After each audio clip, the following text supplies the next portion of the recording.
Hi, I'm Lucy Marvellous from Fresher Bites. Today I'm going to show you how to make this absolutely delicious shepherd's pie.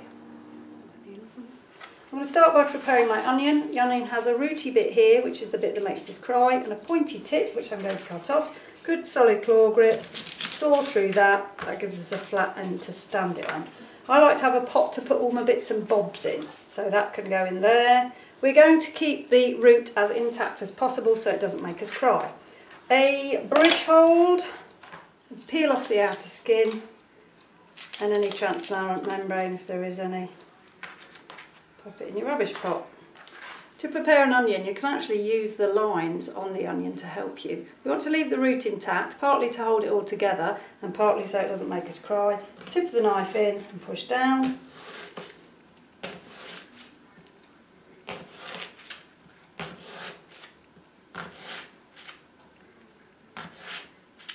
Next I go to a claw grip, using my thumb and little finger to hold the onion in place.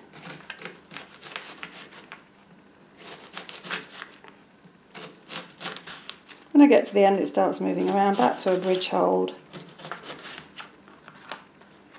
Lots of lovely little pieces. That's the root, the bit that makes you cry, throw it away. Next your celery, give it a rinse, you get little bits of grit in here, and also top and tail the ends where it's just dried out a bit. We don't want big chunks of celery in our pie, so we're going to start with a bridge hold, cutting it long ways, and then cut each of these bits into lots of little pieces. We want the flavour, but we don't want big chunks. So claw grip.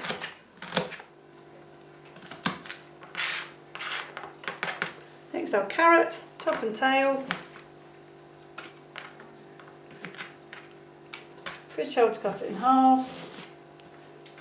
Bridge hold to cut each of those in half. And claw grip just to slice those into little pieces. For a stew you can keep these quite large, but for a pie I think you want them pretty small. This recipe is quite heavy on vegetables, but it means it's an all-in-one meal. You don't need to have anything else with it. Next I'm adding 2 tablespoons of olive oil to my pan. Turn that down, don't want it smoking. Add the vegetables.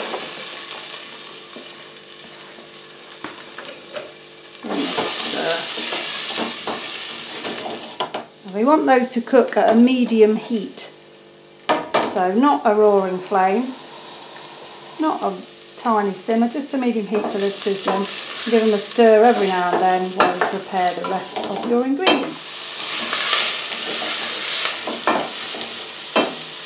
While those vegetables are softening and I'm making my stock, I've got my 500 millilitres of boiled water there. I'm just using one of these stock blobs. It doesn't need to be lamb, it can be beef. And a tablespoon of Worcester sauce, gives it a really lovely flavour.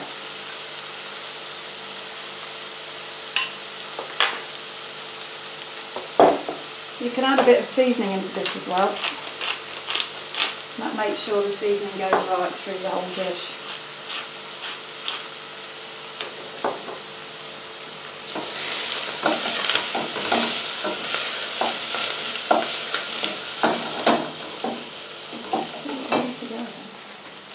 A little pinch of oregano in there. Goes really well with lamb. So 5 minutes later, this is translucent, it's just starting to brown. We're ready to add the meat. We've got 500 grams of lamb mince here. I buy mine in bulk and divide it up. You can just buy a 500 gram pack. Pop it all in with the vegetables. And then use your wooden spoon to break it up and fry it off at the same time. This will take a couple of minutes. We want it to go from this pinkish colour to a light grey brown colour. That's taken about 3 minutes. Now all these pieces are separate and browned. We are ready to add our stock. 500 millilitres of, in this case, beef stock with a bit of salt and pepper and some oregano. Give that a stir. Now is a good time to add our mushrooms. I know it looks like a mountain of mushrooms, but they do reduce. We also give that a lovely juice. And our 100 grams of frozen peas. The frozen peas will reduce the temperature, so we need to bring this back up to the boil before we put the lid on to simmer. Stir that all in. Now that that's come nicely to the boil, I can turn it down to a gentle simmer. Make sure it's still just bubbling, pop the lid on. I'm going to cook that for a minimum of 20 minutes. I'm going to come back and look at it in 20 minutes. 20 minutes is the minimum to make sure that the meat and vegetables are cooked through. Our 15 minutes is up. I moved it onto a smaller gas ring because it was boiling furiously. We just wanted it to gently simmer. That's been cooking. It's all well and cooked, but it's very wet, as you can see. So we're going to thicken that up a bit of a cheats way with a little bit of corn flour. I've got here half a cup of milk. It's important that this mixture's cool when we add the corn flour, as when it's boiling, that's when the corn flour will thicken. We need it to be well mixed in before it starts to thicken. So I'm going to add 2 heaped tablespoons of corn flour to my half cup of milk.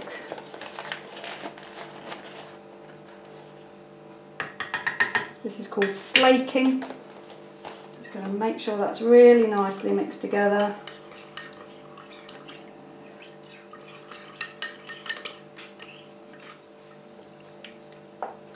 Add it to your sauce.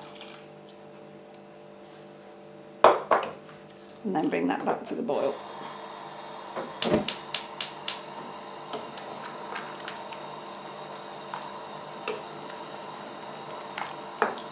Make sure you stir it as it's boiling, make sure the corn flour's gone all the way through, and you can see that's getting clearer consistency, a nice thick gravy.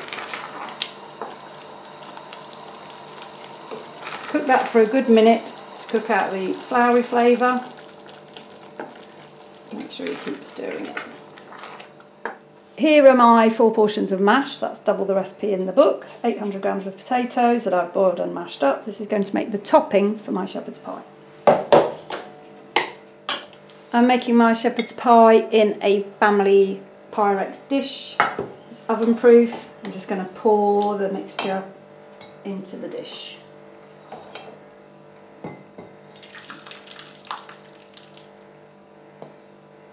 You can see this is plenty, it makes 4 hefty portions. I'm going to let that cool a bit so that the mashed potato doesn't sink when I put it on.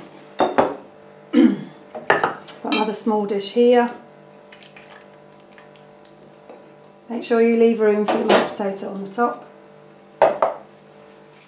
Another little one there. We've got 4 really good portions here. It is quite wet, but that means when you serve it there'll be lots of lovely gravy with it. You could have the recipe, or you could have to keep around for dinner. I've let these cool and you can see they've set a bit, which is going to make it easier to put the mashed potato on the top. Here's our 4 portions of mashed potato, 2 for that one, 1 for each of those. We need to be careful that we don't let it sink. So put it on in little bits and you can fork it together afterwards. You can see it's really important that this is cooled, otherwise that would have just sunk through the sauce. Fill in the gaps around the edges. If you leave them, the sauce bubbles up, which is fine. I'm going to dot these with a bit of butter. That's going to melt and crisp up on the top. You can add a bit of grated cheese if you want. I also like a little bit more salt and pepper on the top. If your filling's still warm underneath, you can pop this under the grill just to reheat the mash and brown the top. If you've let it cool, like I have, it'll take 20 to 25 minutes to heat all the way through in an oven at about 180 degrees. I've heated the oven up at 180. I'm going to pop this in. I'm just going to cook the big one tonight, put the 2 small ones in the freezer for half an hour, and then it will be ready to eat. So this has had half an hour in the oven at 180 degrees. Cooked through beautifully. You can see a bit of the gravy's bubbled over the top, but that's really lovely. So there you have shepherd's pie.